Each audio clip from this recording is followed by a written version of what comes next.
Un Estado se compone de varios elementos fundamentales que permiten su existencia y funcionamientos. Estos elementos son la población, que es el conjunto de personas que habitan en el territorio del Estado. La población es esencial, ya que sin ella no puede existir Estado.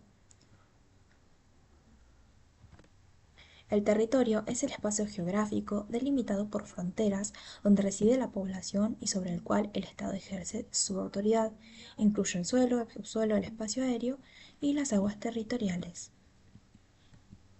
Luego tenemos el gobierno, que es el conjunto de instituciones y personas que dirigen y administran el Estado. El gobierno se encarga de crear y hacer cumplir las leyes, así como de gestionar los asuntos públicos.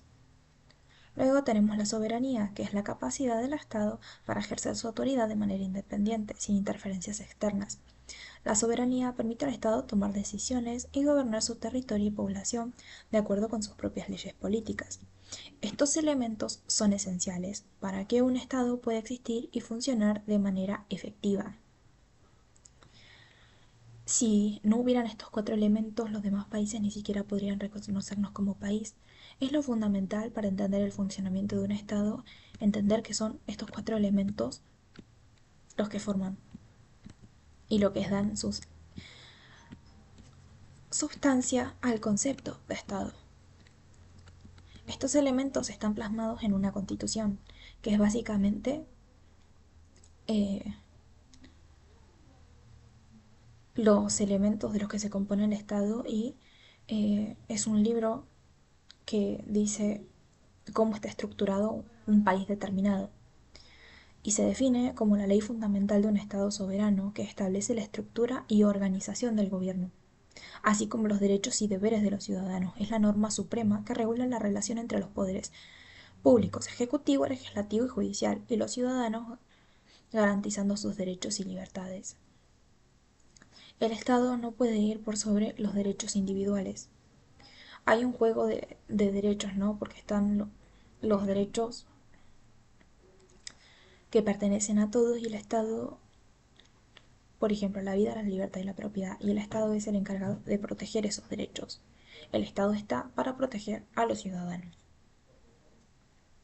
Si no, no tendría sentido la existencia de un Estado. Es así.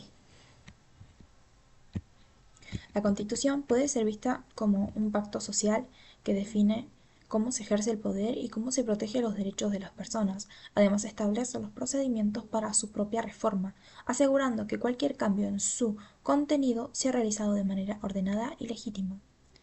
La Constitución es lo que da base al orden de un Estado. Fue aprobada en unos inicios por los fundadores del país que fueron reconstruyéndolo a través de diferentes pactos. Es lo que, básicamente lo que le da fundamento a un Estado. En principio puede iniciar como una revolución y luego a través del tiempo se forma de manera constante y termina siendo una base constante en el país. Es realmente lo primordial que debe tener un país y es el escrito donde dice todos los derechos que tiene un ciudadano. Ni el presidente puede avasallar la Constitución, ni los ciudadanos sobrepasarse sobre ella. Es como tener una protección, pero a la vez un mandamiento. Protección porque es lo que te va a proteger que ni un particular ni el Estado se meta en tus derechos. Pero también es una protección ante el mismo Estado si quiere avasallar tus derechos. Asimismo, es el Estado debe someterse a la Constitución Nacional, más allá de los tres poderes, el ejecutivo, el legislativo y el judicial. Estos a su vez están controlados por la misma Constitución. Si uno quisiera saber si están haciendo algo bien o algo mal por parte de esos tres poderes, uno debería leer la Constitución, porque nadie, ni siquiera esos tres poderes pueden ir encima de la Constitución Nacional. Es así de importante. Aquí el concepto de decisión y de poderes cobra preponderancia. Es así. Por eso la Constitución es lo más importante que puede tener un Estado y sobre todo que se respete. Ahora podemos encontrar el concepto de una república. Es una forma de gobierno en la que la máxima autoridad del Estado es legislada por los ciudadanos o por un parlamento para un periodo determinado. En una república el poder reside en el pueblo, que lo ejerce a través de sus representantes elegidos mediante sufragio. Esto tiene su razón de ser cuando uno va a votar, eh, está ejerciendo su poder, su derecho.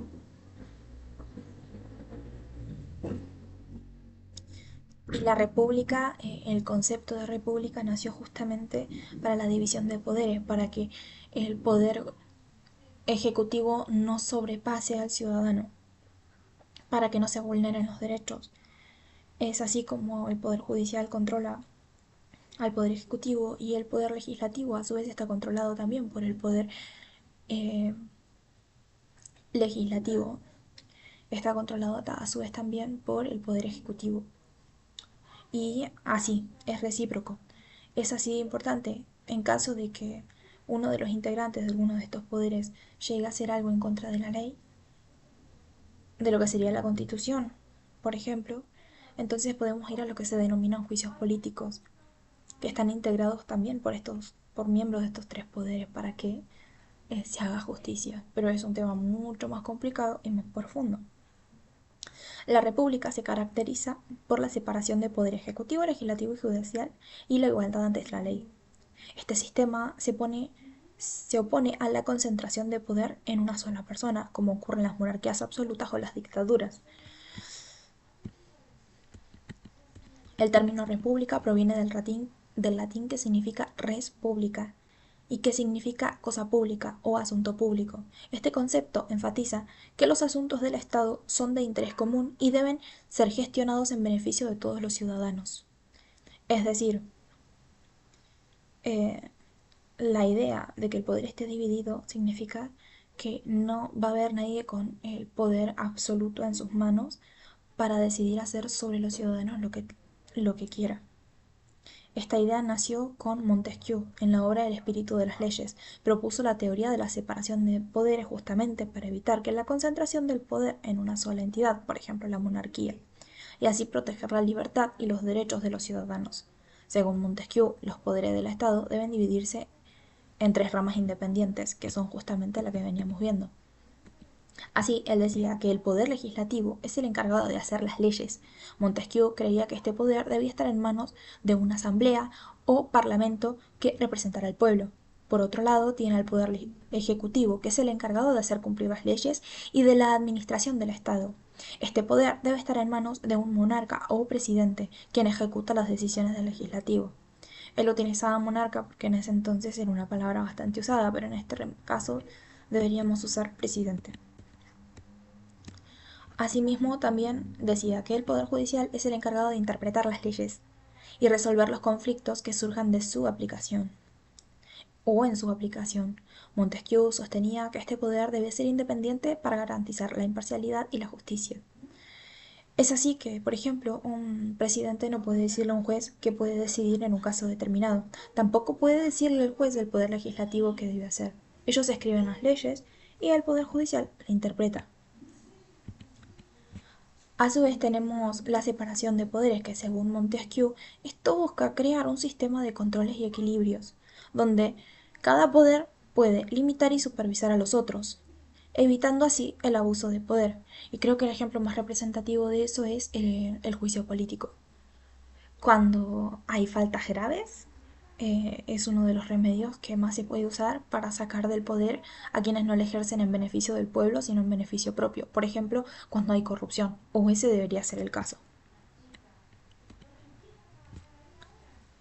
Democracia. La democracia es un sistema político en el cual la soberanía reside en el pueblo, que le ejerce directamente o a través de representantes elegidos mediante sufragio. Este sistema promueve la participación ciudadana en la toma de decisiones políticas y garantiza derechos y libertades fundamentales.